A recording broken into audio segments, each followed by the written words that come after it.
Hello everyone दोस्तों, आप सभी का स्वागत है आज के डेली करंट अफेयर सेशन में, जिसमें देश दुनिया की तमाम खबरें हम पढ़ेंगे, समझेंगे और उनकी रिवीजन रिकॉलिंग भी करेंगे।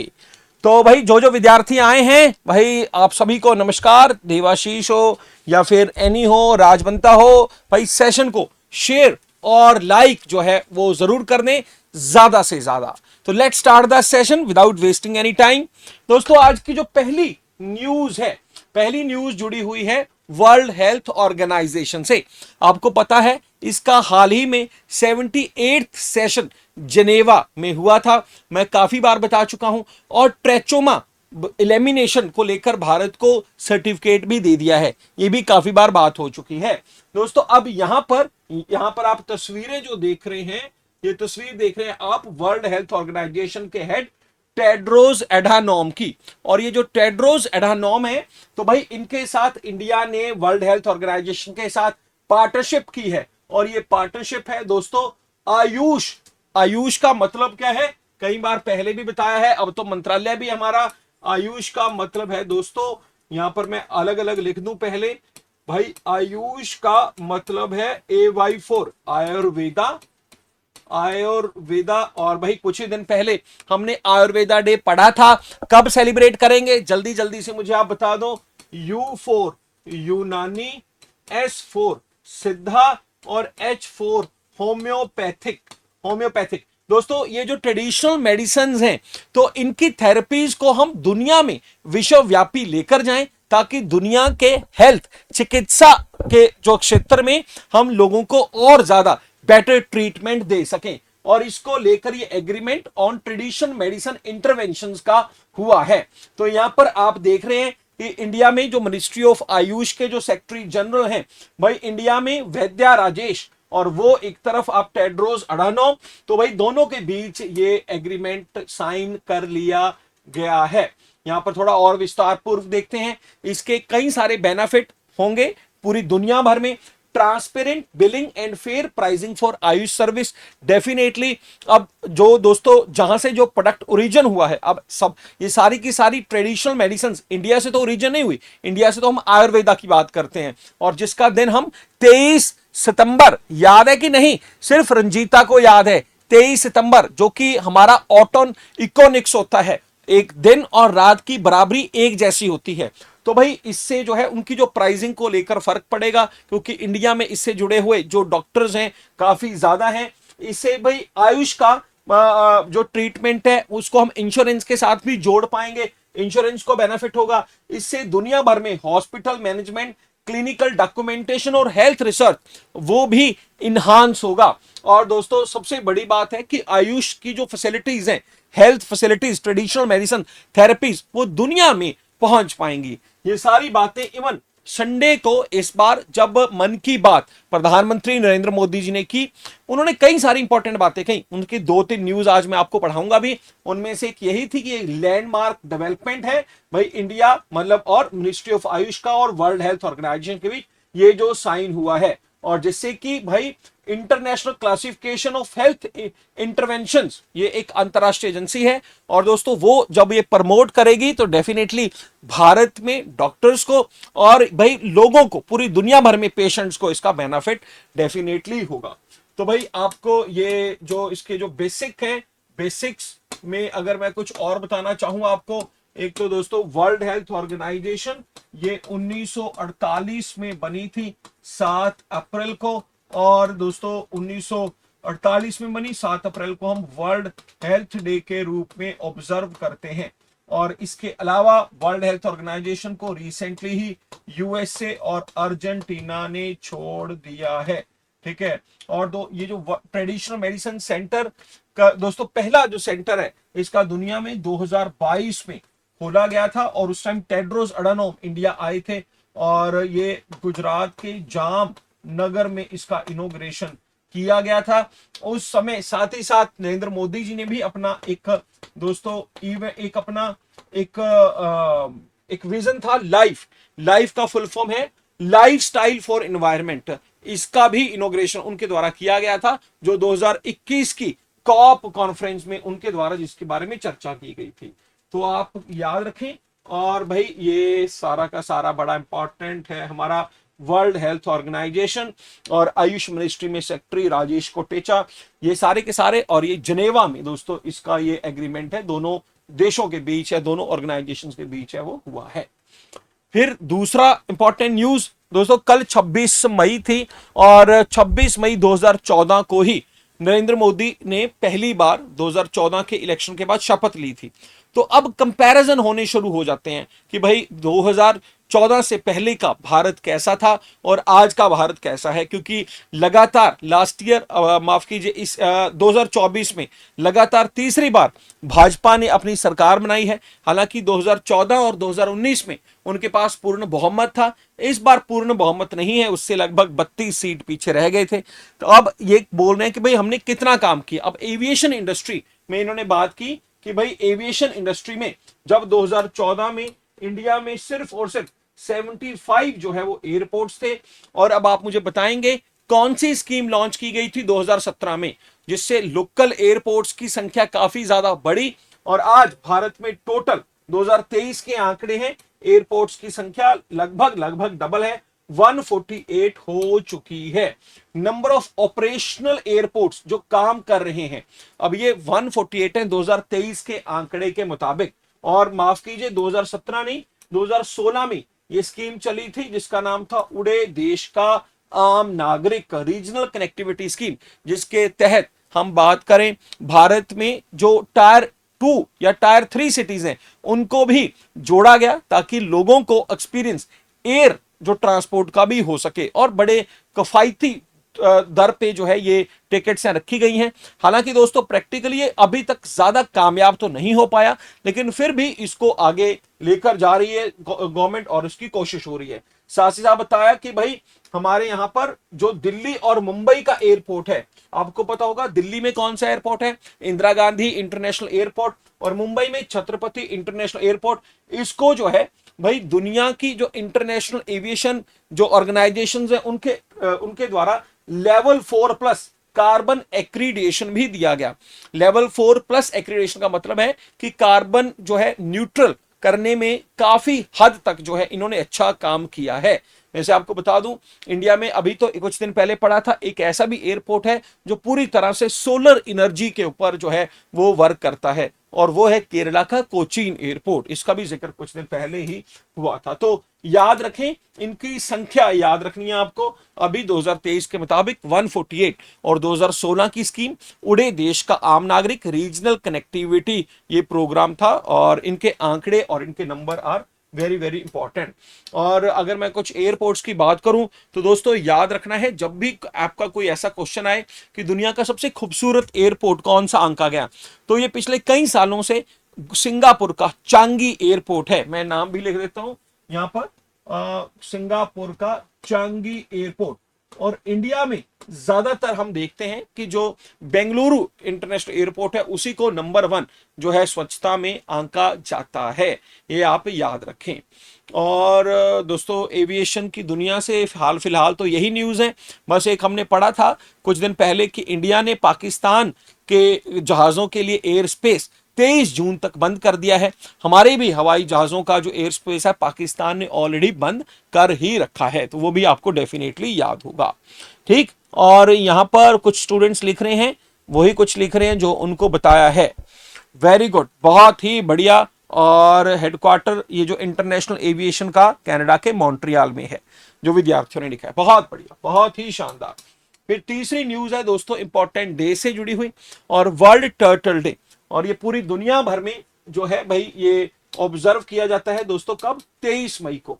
अब देखिए ये इस तरह की जो दोस्तों जो स्पीसीज है ना भाई, जैसे टर्टल है, अब हमने कुछ दिन पहले ऑपरेशन ओलिविया पढ़ा था, और आपको याद भी होगा ऑपरेशन ओलिविया जो है कौन से टर्टल से जुड़ा हुआ है, कौन सी फोर्स ने कौन सा ऑपरेशन चलाया था। ये तीनों प्रश्नों के उत्तर जल्दी जल्दी से आप मुझे दे दें। और ये global call to protect ancient reptiles, और ये जो दोस्तों रेप्टाइल है ऐसा माना जाता है कि लगभग 200 मिलियन पुरानी है, और भाई अब जो है मोस्ट थ्रेटेंड स्पीसीज में से एक है, और पूरी दुनिया में इसकी प्रोटेक्शन हो एनवायरमेंट थ्रेट से, और इसकी जो रहने का स्थान है हैबिचुअल डिस्ट्रक्शन से बचाया जा सके, इलीगल इसका जो ट्रेड है और क्लाइमेट चेंज से जो इसको नुकसान है, उन सभी से इसको प्रोटेक्ट करना जो है, उस पर्पस से हर साल 23 मई को इसे जो है वो ऑब्जर्व किया जाता है दोस्तों। इसको लेकर अवेयरनेस फैलाई जाती है। अब यहां पर ये एक तस्वीर आप देख रहे हैं, दुनिया में अलग अलग तरह के जो टर्टल्स हैं उनकी आईयूसीएन स्टेटस क्या है। आईयूसीएन का मतलब इंटरनेशनल यूनियन कंजर्वेशन नेचर, वो स्टेटस बहुत बार एग्जाम में पूछा है। अब हमारे लिए सबसे इंपॉर्टेंट कौन सा है? हमारे लिए सबसे इंपॉर्टेंट है भाई ओलिव रिडले टर्टल। अब क्योंकि इसको लेकर ही अभी मैंने आपसे बात की थी, ऑपरेशन ओलिविया चलाया था। किसने चलाया था? इंडियन कोस्ट गार्ड ने चलाया था। कहां पर चलाया था? ये दोस्तों उड़ीसा में चलाया गया था, क्योंकि उसके तटों पर ये ओलिव रिडले जो टर्टल है इस बार जो है इन मौसम में ब्रीडिंग जो है वो करते हैं, और उनकी अच्छे से वो नेस्टिंग ब्रीडिंग हो, और जो इस पर्पस से ये ऑपरेशन ओलिविया, तो इसका आईयूसीएन स्टेटस वल्नरेबल है। इसके अलावा flatback turtle, green turtle, loggerhead turtle, Kemp ridley turtle, hawksbill, leatherback, Indian tortoise, भाई इन सभी के आईयूसीएन स्टेटस यहां पर हैं। आप इनको भी साथ साथ देख सकते हैं। ठीक, तो ये याद रखने, इंडियन कोस्ट गार्ड द्वारा ये ऑपरेशन शुरू किया गया था। फिर उसके बाद आज की दोस्तों fourth news is about Germany के सूहल से है, और जर्मनी का सूहल नाम का ये शहर जहां पर ISSF junior shooting world cup चल रहा है, जिसके बारे में पहले भी कई बार हम बात कर चुके हैं। भारत के प्लेयर्स का अच्छा प्रदर्शन हो रहा है, और कल भारत की एक और शूटर जिसका नाम है तेजस्वी, और भाई तेजस्विनी ने जो है 25 मीटर की शूटिंग में गोल्ड मेडल जीतकर भारत की झोली में एक और मेडल जो है वो डाल दिया। अब यहां पर देखिए, एक तो इस प्लेयर का नाम तो इंपॉर्टेंट है ही है, लेकिन साथ साथ ये जर्मनी के कौन से शहर में हो रही है वो भी इंपॉर्टेंट है, याद रख लें। और सूहल, और इसमें आपको बिल्कुल भी कंफ्यूज नहीं होना है। अब कंफ्यूजन होने के चांसेस दोस्तों हो सकते हैं कि भाई हाल ही में भाई आईएसएसएफ का, इंटरनेशनल शूटिंग फेडरेशन का जो वर्ल्ड कप, मतलब जिसमें सीनियर प्लेयर किसी भी उम्र के प्लेयर आ सकते हैं, ये भी हाल ही में हुआ था, और ये 2 चरणों में हुआ था। एक चरण हुआ था इसका अर्जेंटीना में, अर्जेंटीना का शहर था एयर ब्यूनोस, साउथ अमेरिका का ये शहर, और दूसरा हुआ था दोस्तों पेरू में, और पेरू का जो कैपिटल है लीमा, उसमें इसका आयोजन किया गया था। तो ये आपको बिल्कुल भी कंफ्यूजन नहीं होना है इसमें। फिर इसके अलावा मैं अब कुछ और इंपॉर्टेंट, जैसे कि भाई वर्ल्ड, मैं कुछ और इंपॉर्टेंट बात कर लेता हूं। वर्ल्ड बॉक्सिंग कप हाल ही में, ये भी साउथ अमेरिकन शहर ब्राजील में हुआ था, और ब्राजील में तो हम कई बार पढ़ चुके हैं, 2027 का फीफा वर्ल्ड कप भी, उसका आयोजन ब्राजील में होगा, जो कि भाई फीफा का 11वां एडिशन है वुमेन वर्ल्ड कप का। वुमेन वर्ल्ड कप का 11वां एडिशन होगा। साथ ही साथ ब्राजील में इस साल ब्रिक्स की समिट, और ब्राजील में इस साल COP30 की समिट भी होने वाली है, ये भी याद हो। फिर दोस्तों जो है कबड्डी वर्ल्ड कप, आपको याद होगा ये इंग्लैंड में हुआ है, और ये पुरुषों और महिलाओं दोनों में ही भारत ने जीत लिया। फिर आर्चरी का वर्ल्ड कप, आर्चरी तीर अंदाजी का जो वर्ल्ड कप है, ये यूएसए में हो रहा है। फिर जो 90 मीटर का ज्यादा से ज्यादा बड़ा भाला फेंककर, जेवलिन फेंककर रिकॉर्ड बनाया, मेडल तो सिल्वर ही आया था। और ये नीरज चोपड़ा को ये जो मेडल है कहां पर मिला?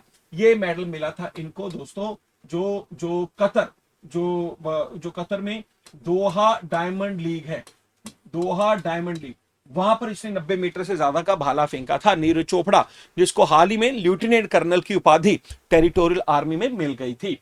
फिर इसके अलावा दोस्तों ये एथलीट हो गई। फिर हमने अभी लास्ट क्वेश्चन है पढ़ा था कि भाई युवा बीच गेम्स,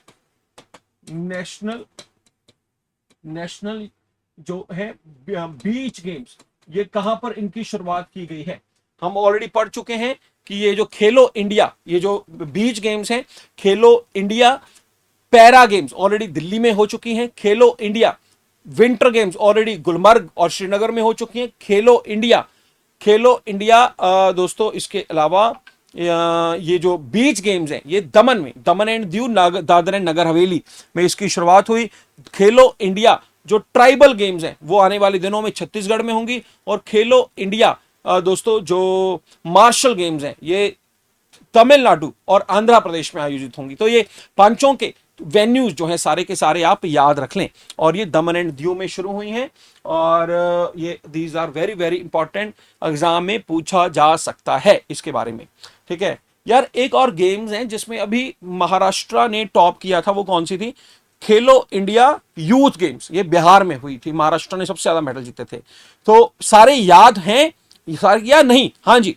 और यहां पर कुछ स्टूडेंट्स बोल रहे हैं कि सर साउंड, भाई साउंड सभी को आ रहा है, बाकी स्टूडेंट्स को सिर्फ एक ही स्टूडेंट है या सभी को समस्या आ रही है साउंड को लेकर?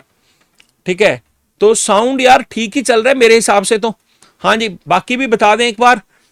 और ऑल ओके है भाई? रंजीता आप भी बताएं एक बार। ठीक है, और चलिए बढ़िया है। ठीक है, तो क्लियर है।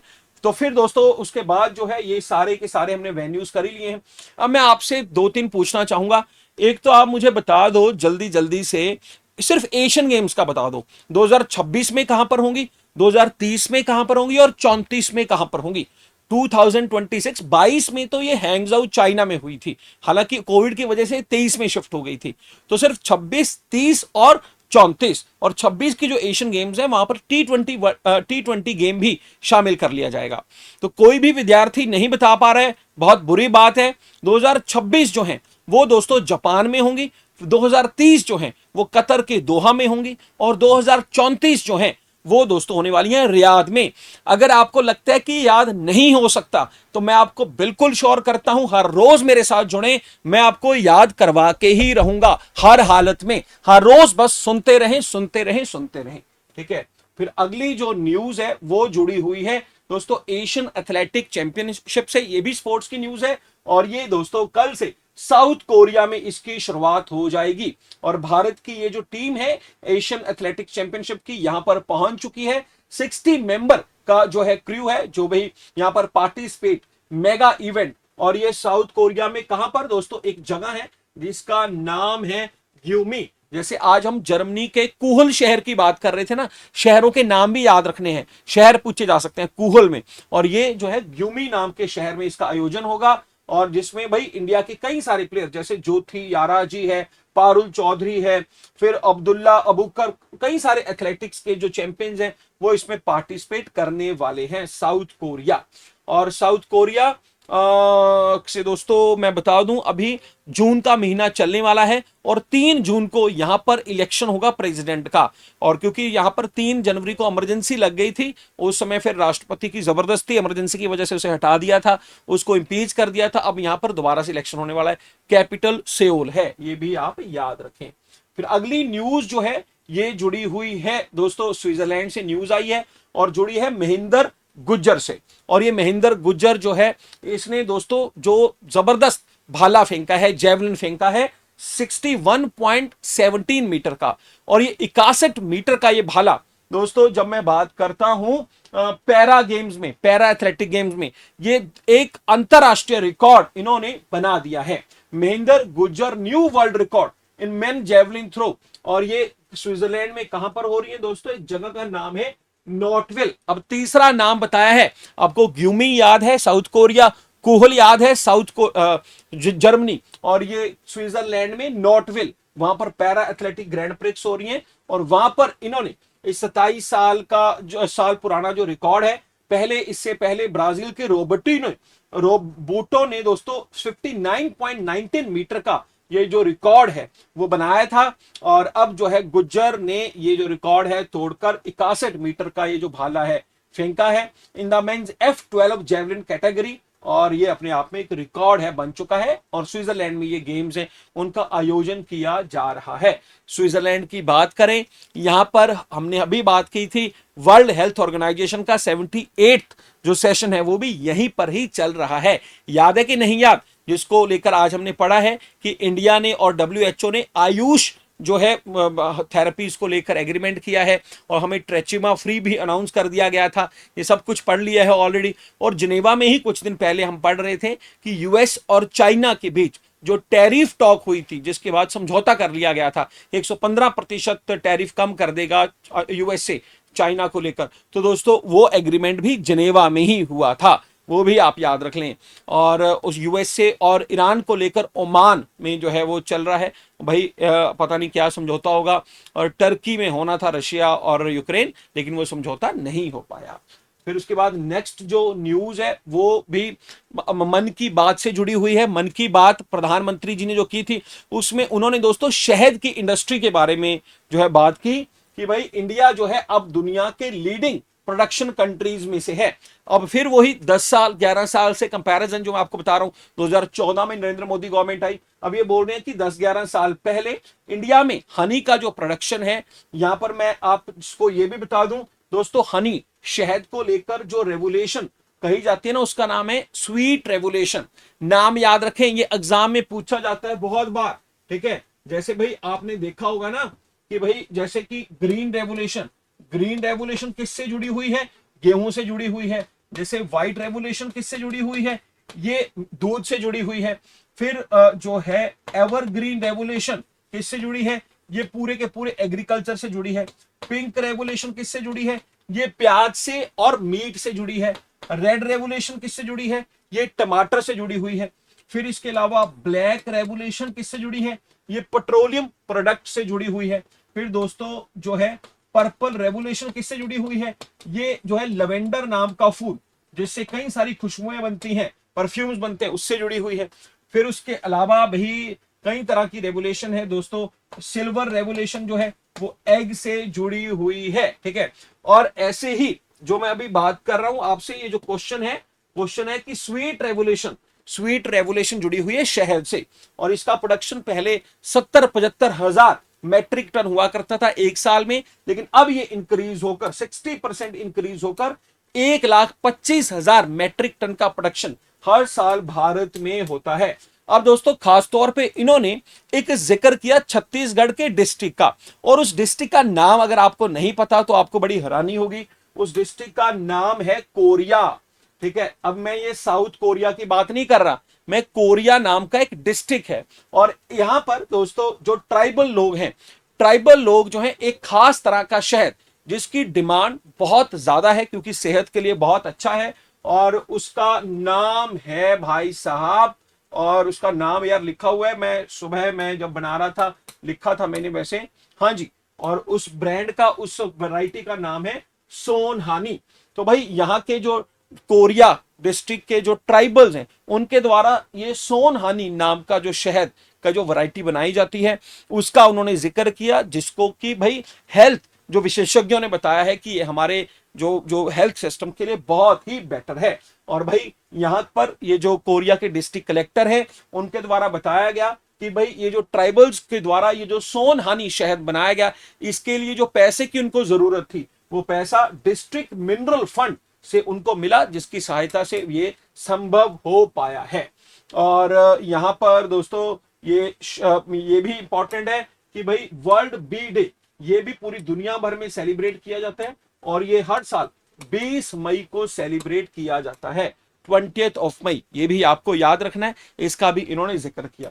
तो भाई 4-5 क्वेश्चन बन गए। स्वीट रेवोल्यूशन किससे जुड़ी हुई है, वर्ल्ड बी डे कब होता है, और ये कोरिया डिस्ट्रिक्ट कहां पर है, और ये किस चीज के लिए मशहूर है, और वो वैरायटी शहद की सोन हानी, मैं रिपीट कर दूं सोन हानी। तो ये 5-6 question are very very important, ठीक है, ये याद कर लें। और वर्ल्ड टर्टल डे अभी किया था 23 जो है मई को हमने पढ़ा।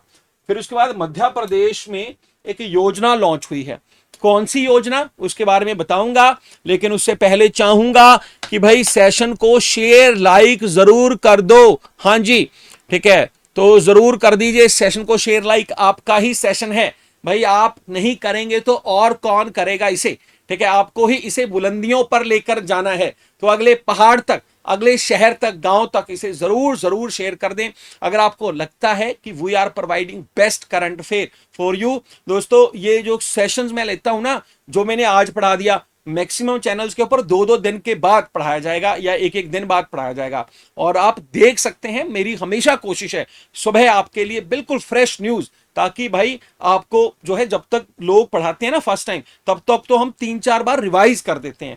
तो अगर आपको लगता है ना, और ये आप एक्सपेरिमेंट भी करके देख लें, तो जरूर इसे शेयर लाइक जरूर कर दें। तो दोस्तों यहां पर जो है राहवीर योजना, ये यहां पर आप मोहन यादव की तस्वीर देख रहे हैं, और मोहन यादव मध्य प्रदेश के मुख्यमंत्री, इन्होंने ये योजना लॉन्च की है भाई, ठीक है। और इस योजना के तहत, ब्लैक आ जाए यार, मोहन यादव ने कहा है कि अगर कोई व्यक्ति मध्य प्रदेश में किसी राहगीर जिसका एक्सीडेंट हुआ है, उसको अगर वो हॉस्पिटल लेकर जाएगा तो उसको इनाम दिया जाएगा, और ये इनाम कितना होगा, 25,000 रुपए का पुरस्कार है उस व्यक्ति को दिया जाएगा during the timely assistant during the accidents. तो भाई इससे जो है भाई जो जो जो दोस्तों एक्सीडेंट में होने वाली जो दुर्घटनाएं हैं, जो डेथ्स हैं, वो भी कम होंगी, और लोगों का एक दूसरे के प्रति जो है काम करने का एक माहौल भी सरकार जो है बनाना चाहती है। तो राहगीर नाम का ये योजना है, और इसका जिक्र जो है नरेंद्र मोदी जी ने मन की बात में जो संडे को हुई थी उसमें भी किया था। अब यहां पर ये जो है बता दूं मध्य प्रदेश के बारे में इंपॉर्टेंट खबरें। मध्य प्रदेश, जिसको हम देश का दिल भी कहते हैं, ज्योग्राफिकल लोकेशन, ये भारत का पहला राज्य है जहां पर डिजिटल समन भेजने शुरू हुए हैं। दोस्तों यहां का एक शहर है खजुराहो, जहां पर फरवरी में 139 डांसर्स ने लगातार 24 घंटे डांस करके लिम्का बुक रिकॉर्ड्स में जो अपना नाम दर्ज करवाया था। दोस्तों मध्य प्रदेश का जो इंदौर शहर है, इंदौर शहर और राजस्थान का उदयपुर, इन दोनों को यूनेस्को ने अपना वर्ल्ड हेरिटेज सिटी भी अनाउंस कर रखा है। इंदौर अभी हमने पढ़ा था देश का पहला शहर होगा जहां पर भीख जो मंगे हैं, जो दोस्तों बैगर्स हैं, वो नहीं होंगे। तो बैगर फ्री सिटी इसको अनाउंस किया गया था। फिर जो भोपाल शहर है दोस्तों, इन्होंने सॉवरेन ग्रीन बॉन्ड जो पैसा एनवायरनमेंट के पर्पस से इस्तेमाल हो, इसको जारी करने के जो है निर्देश दिए थे ताकि लोग इसमें निवेश करें। फिर भोपाल में दोस्तों जो सस्टेनेबल डेवलपमेंट गोल्स है ना यूनाइटेड नेशन के, जो हमें 2030 तक पूरे करने हैं, तो उनको अचीव करने का जो निश्चय है भोपाल ने एज ए सिटी वाइज भी अपना कर रखा है। फिर मध्य प्रदेश का शहर है ग्वालियर, वहां पर मनु भाकर नाम की शूटिंग रेंज जो है वो दोस्तों हमारे सिंधिया साहब थे और ज्योतिरित्य सिंधिया, उनके द्वारा अनावरण उसका किया गया था ग्वालियर में। मध्य प्रदेश के बारे में जो है दोस्तों ये सारी न्यूज आपको पता होनी चाहिए, और अगर कोई और न्यूज अगर मैं कोई स्किप कर रहा हूं वो भी आप साथ साथ बता सकते हो। हाँ जी, ये लास्ट ईयर हुआ था देवाशीष, 2024 का प्रवासी भारतीय दिवस यहां पर हुआ था। ठीक है, चलिए सारी न्यूज हो गई है मध्य प्रदेश, और स्कीम का नाम है राहवीर योजना। तो दोस्तों ये सारी आज की इंपॉर्टेंट न्यूज है। अब इसके बाद हम शुरू करते हैं आज का रिवीजन, मतलब मल्टीपल चॉइस क्वेश्चन, और इसमें भी बहुत सारी नई चीजें आपको देखने को मिलती हैं। तो सेशन भाई शेयर और लाइक साथ साथ जरूर कर दें। तो यहां पर जो है मध्य प्रदेश के शहर उज्जैन को पहली हाइजीनिक स्ट्रीट जो है फूड प्रसादम स्कीम के तहत जो है दी गई थी। बहुत बढ़िया, बहुत ही शानदार जो है आप बता रहे हैं। और भाई जो स्टूडेंट जुड़े हैं आगे आगे चलते हैं, और ये तो पूरी तो फिर उड़ीसा से जुड़ा हुआ। चलिए आगे बढ़ते हैं। नरेंद्र मोदी ने रिसेंटली ही दोस्तों जो है अपने मुख्यमंत्रियों, और कौन से मुख्यमंत्री, एनडीए जो नेशनल डेमोक्रेटिक अलायंस है उनके मुख्यमंत्रियों की मीटिंग की, और ये कहां पर की, दिल्ली में की। क्वेश्चन ज्यादा इंपॉर्टेंट नहीं है, ठीक है, क्योंकि दोस्तों ये तो पार्टी मीटिंग है एक तरह से, ठीक है। लेकिन याद रखना कि भाई नीति आयोग का भी मीटिंग, नीति आयोग का भी 10वां जो है गवर्निंग काउंसिल का मीटिंग, ये भी हाल ही में दिल्ली में आयोजन किया गया। तो ये आपको याद रखना है। और नीति आयोग के जो है भाई वाइस चेयरमैन कौन है, उनका नाम है सुमन बेरी। चेयरमैन तो हमेशा प्रधानमंत्री ही होंगे। इसके सीईओ कौन है, सीईओ है BVR सुब्रमण्यम, इनके जो है क्या है वो सीईओ हैं। ये याद रखें, वेरी वेरी इंपॉर्टेंट। और कल हमने पढ़ा था कि इनके जो वीसी हैं सुमन बेरी और BVR सुब्रमण्यम ने कहा कि इंडिया चौथी इकॉनमी तो बन ही चुका है। आपको याद है ना कि जापान को तो हमने सरपास कर ही दिया है, अगले 2.5 साल में हम जो है उनको भी सरपास करके जर्मनी को तीसरी बड़ी इकॉनमी बन जाएंगे। ये बात है वो कही हुई है। फिर अगला क्वेश्चन बताएं, गवर्नमेंट ऑफ इंडिया ने किस ऑर्गेनाइजेशन के साथ पार्टनरशिप की है ताकि आयुष को विश्व स्तर पर जो है हम लोगों तक पहुंचा सकें। UNO, world health organisation, IMF या यूनेस्को। मुझे लगता है कि क्वेश्चंस अगर ढंग से पढ़े हैं तो इजीली इसका उत्तर भी आप दे पाओगे, और सही जो उत्तर है दोस्तों वो है वर्ल्ड हेल्थ ऑर्गेनाइजेशन। फिर हमारे नॉर्थ ईस्ट में देखो पूरे इंडिया में तो 2023 के मुताबिक एयरपोर्ट्स की संख्या 148 हो चुकी है, हमने पढ़ा। और ये बात है नॉर्थ ईस्ट की। नॉर्थ ईस्ट में जो है अब ये संख्या जो है 9 से इंक्रीज होकर 2024 में ये संख्या 17 हो चुकी है। 17 एयरपोर्ट्स हो चुके हैं नॉर्थ ईस्ट में। जल्दी से रिवाइज कर लें नॉर्थ ईस्ट के बारे में। मिजोरम भारत का पहला राज्य, 100% लिटरेसी रेट। अरुणाचल प्रदेश में हाल ही में जियोलॉजिकल सर्वे ऑफ इंडिया द्वारा दोस्तों वहां पर जियोथर्मल एनर्जी का एक सेटअप जो प्रोजेक्ट है लगाया गया है। अरुणाचल में ही अंडर 19 सैफ का फाइनल हुआ था, इंडिया ने बांग्लादेश को हरा दिया था। त्रिपुरा में पहला इंटीग्रेटेड वाटर टैंक मत्स्य योजना के तहत लगाया गया था। फिर इसके अलावा मणिपुर में एक तो के जो है सोमा शेखर वहां पर चीफ जस्टिस बने हैं। और एक हमने पढ़ा शरोई लिली नाम का फेस्टिवल है, 20 से 25 मई के बीच मणिपुर में आयोजित किया गया। तो ये सारी न्यूज आपको डेफिनेटली याद होनी चाहिए। और फिर दोस्तों चलते हैं अगले क्वेश्चन पर। बताएं कि किसने अंतरराष्ट्रीय क्रेता विक्रेता, यहां पर हम बात कर रहे हैं बायर सेलर की, शिखर सम्मेलन में वैश्विक कृषि खाद्य क्षमता का प्रदर्शन किया है। UP, Bihar, Uttarakhand, Madhya Pradesh. Who showcase global agri food potential at international buyer summit. तो भाई ये जो है उत्तर प्रदेश है, बिहार है, किसके द्वारा ये शोकेस किया गया क्षमता का प्रदर्शन। यहां पर बता दूं कल पढ़ा था चेरी को लेकर एक दोस्तों कार्गो ट्रेन कल कश्मीर से लेकर वो मुंबई तक चलेगी, आपको याद होगा। और ये चेरी का जो फल है उसको लेकर जाएगी। और ये हमने पढ़ा था ये हमारे पेरिशेबल प्रोडक्ट्स है ना, तो उनको लेकर उनका व्यापार बढ़ेगा, ये डेफिनेटली याद होगा। और इस प्रश्न का जो उत्तर है वो है दोस्तों बिहार। और ये इंटरनेशनल बायर सेलर समिट में ये बिहार द्वारा शोकेस किया गया। हाल ही में हमने पढ़ा था कि जो फूड प्रोसेसिंग एग्रो जो इंडस्ट्री का जो नंबर 1 जो रैंकिंग है वो दी गई है सरकार द्वारा, वो भी बिहार को दी गई थी। फूड प्रोसेसिंग माइक्रो अग्रेंशियल जो है इंडेक्स। फिर वर्ल्ड टर्टल डे जो है हम पढ़ चुके हैं, 26वीं एनिवर्सरी जो है उसकी हाल ही में सेलिब्रेट की।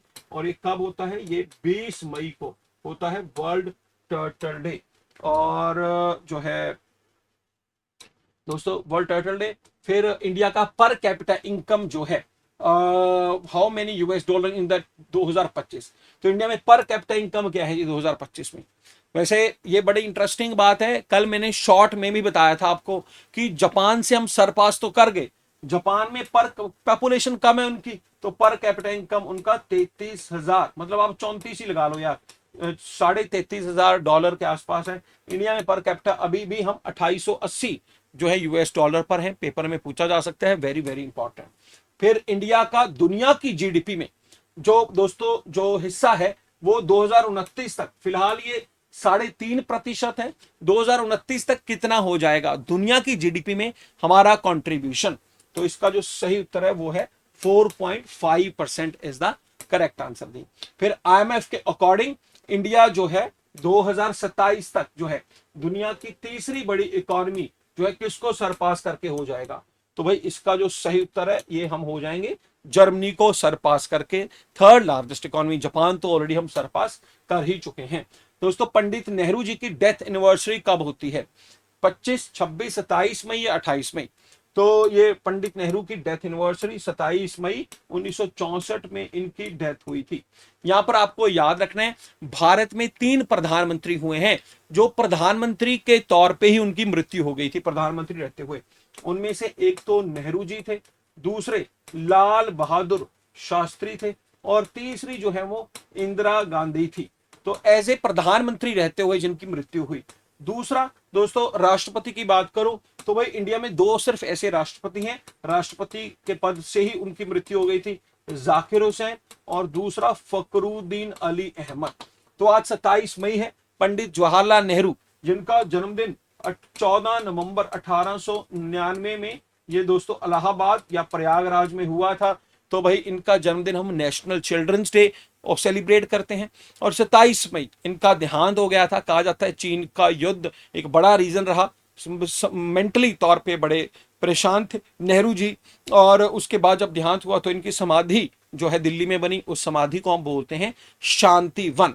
देश के पहले प्रधानमंत्री, लगातार 17 साल तक देश के प्रधानमंत्री रहे, 1947 से लेकर 1964 तक। हालांकि दोस्तों इलेक्शन के थ्रू पहली बार ये प्रधानमंत्री 1952 में ही बने, उससे पहले ये जो इंटरिम गवर्नमेंट थी उसके प्रधानमंत्री रहे हैं, और इन्हें नए भारत का आर्किटेक्चर भी कहा जाता है।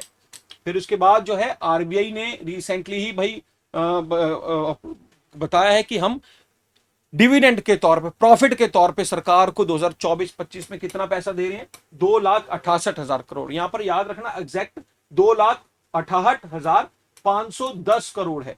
अब ये कहीं पर 269 भी लिखा है कुछ न्यूज़पेपर में, लेकिन एग्जैक्ट वैल्यू 268,510 करोड़ है, और ये आज तक का दोस्तों सबसे ज्यादा हिस्सा है जो दिया गया है सरकार को आरबीआई के द्वारा। आरबीआई के गवर्नर कौन है, संजय मल्होत्रा जी हैं। इनकी नई हाल ही में डिप्टी गवर्नर कौन बनी थी, वो बनी थी पूनम गुप्ता, जो चौथी बार है आरबीआई में कोई महिला डिप्टी गवर्नर बनी थी। आपको जो है ये सारी बातें डेफिनेटली याद होंगी। तो दोस्तों अब जो है हम बढ़ेंगे लास्ट में ऑल इंडिया रेडियो की खबरों की तरफ, और ऑल इंडिया रेडियो की जो खबरें हैं यहाँ पर आज सुबह क्या क्या इंपॉर्टेंट खबरें रही, और यहाँ पर दोस्तों कुछ ज्यादा इंपॉर्टेंट में, एक तो गुजरात में पैसा दिए जा रहे हैं मोदी जी, वहां पर 5,500 करोड़। फिर कुछ पद्म अवार्ड्स दिए कल कुछ लोगों को बुलाकर राष्ट्रपति जी ने। फिर तमिलनाडु में कुछ जो है इलेक्शन शेड्यूल्स डिक्लेयर किए इलेक्शन कमीशन ने। फिर जयशंकर के बारे में, और दोस्तों एक ये न्यूज महेंद्र गुज्जर ऑलरेडी पढ़ चुके हैं ना हम, कि जो नॉर्टवेल में जो world para athletics grand prix हो रही है स्विट्जरलैंड में, वहां पर 61 मीटर का भाला फेंक कर ये रिकॉर्ड बनाया है महेंद्र गुज्जर, ऑलरेडी हमने पढ़ा है। इसके अलावा भाई नरेंद्र मोदी जी ने ब्लू इकोनॉमी की बात की है। ब्लू इकोनॉमी जो है आपको पता होना चाहिए दोस्तों, ब्लू इकोनॉमी ओशन से जुड़ी हुई है, समंदर से जुड़े जो मिनरल्स हैं, ठीक है, या कोई जो इस तरह के दोस्तों स्पीसीज हैं, चाहे वो मछली को लेकर हो या कुछ और जानवरों को लेकर हो, तो ये जो भी ओशन से जुड़ा हुआ जो व्यापार है उसको हम ब्लू इकोनॉमी बोलते हैं।